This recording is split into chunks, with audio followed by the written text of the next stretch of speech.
Hey, I'm Shane from RHS Performance. Today we're going to be discussing are the Maseratis the best value for money performance car of 2026.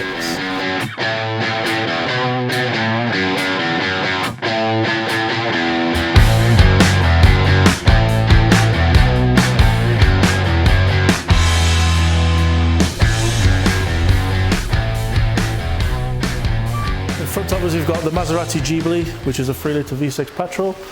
We've also got the Maserati Levante, which is the 3-litre diesel, and we've also got the 3-litre diesel Ghibli as well. As you can see, I like to have a few Maseratis in.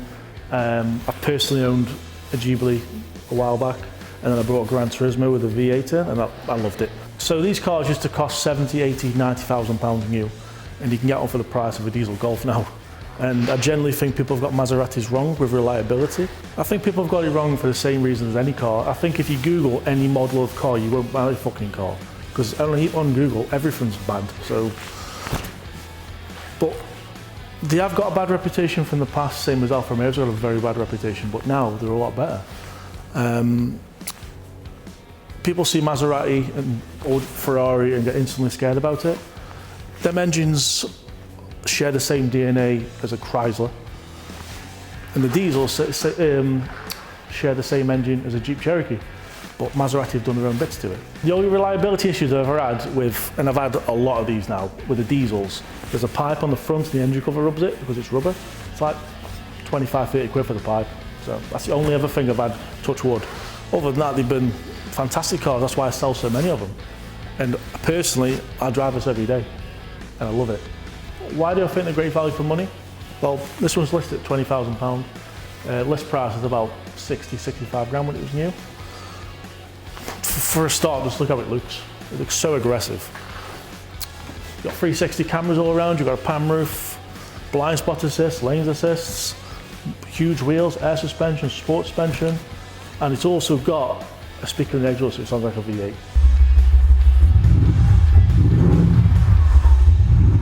What they like to drive. German cars are unbelievably good. I can't dispute that, but they also feel too perfect and numb. But when you drive this, you feel something.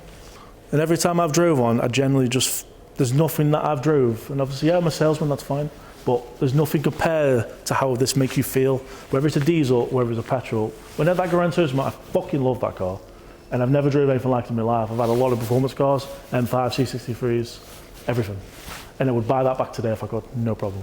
Yeah, I had a Gran Turismo 4.7, the V8 with the MC shift, which is F1 paddles. And I say I've had a lot of cars, and I paid, I think I paid about 25 grand for it, low miles, and I drove that thing every day. And I had it about 3 months, did about 6,000 miles in it. And I fucking loved it. And let's say I'd buy another one today, no problem. So this is the next best thing now, the diesel one, and I love it. Obviously it's a lot better on fucking fuel. And yeah, you don't see many on the road, that's another good thing. You see fucking loads. If you go in the car park's full of Audis, full of Mercedes, full of BMWs. You might see one of these, if you're lucky. And that one will be mine. Earlier in the video I mentioned about the car sound like a V8 and it's a diesel, so start up first. See, there's a little button here where it says sport on. If you press that, here it instantly changes.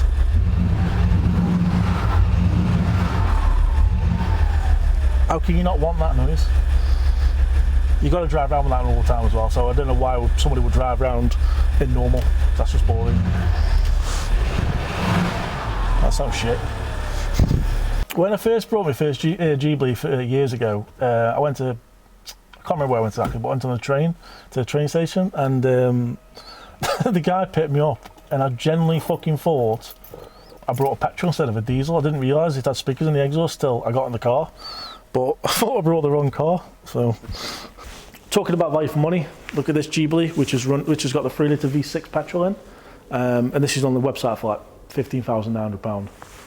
And again, price of a used Golf or BMW, and you've got mini Ferrari.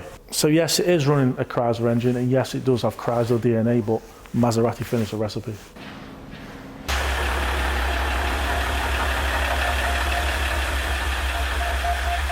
Let's go for a drive then.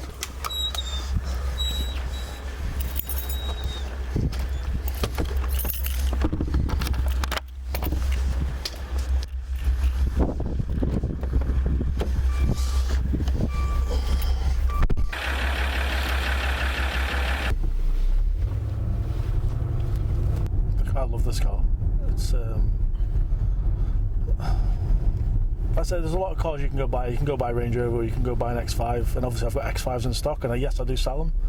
But I would, since this is my first Levante, I'd pick this over an X5 any day. I don't know. You just when you're driving around, you get noticed a lot more than X5. X5 blends in. Again, like with that bounty comment, it's like the red one, it just sticks out all the time. Yeah. And with the Maxing kit fitted as well, it just adds a bit more character to it.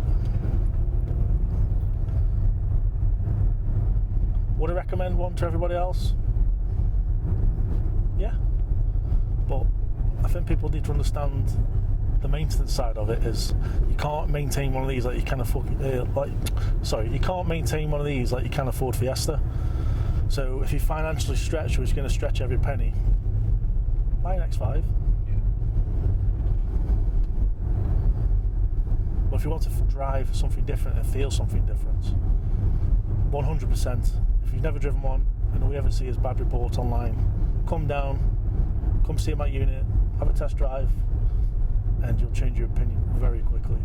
So it goes well, this does, for a diesel, for a heavy car. Yeah. Does it feel like a diesel? No, it doesn't actually.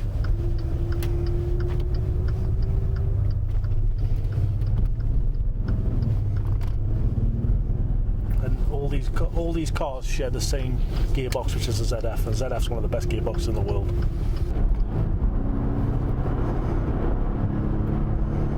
So it's like a jet, doesn't it? Got adaptive cruise control on this as well, lane assist, automatic braking. Anything like, if you like BMW wise, you'd be paying top dollar for all these extras. Yeah. How much was this? It's up for 20 grand. Yeah.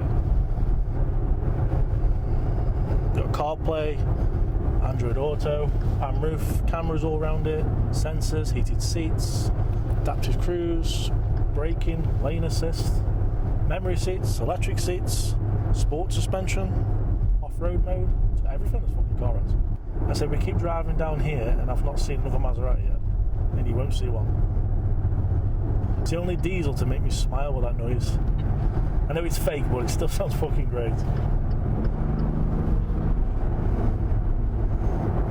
Can't believe how well it sounds for a fucking diesel. Yeah.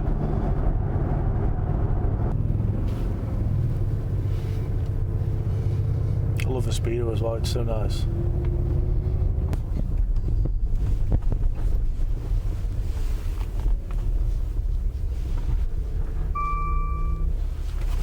To conclude on Maserati's smartest choice on paper, probably not.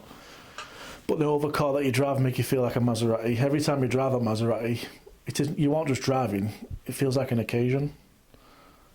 And it's probably the only car that you lock and look back on when you go in the car park. So do I think Maserati's the best performance car for the money? 100%. I can't stress this enough regarding that Levante or any Maserati. For 20 grand you've got luxury, presence, how it makes you feel when you drive it, and it's one of them cars when you're driving on the road, people actually do look because they don't see them on the road very often. You've got every option actually you can think of, heated seats, leather seats, electric seats, pan roof, and you would not buy a BMW for that price. So if you want to be different, buy a Maserati. If you want to be like everybody else, go buy a Junior.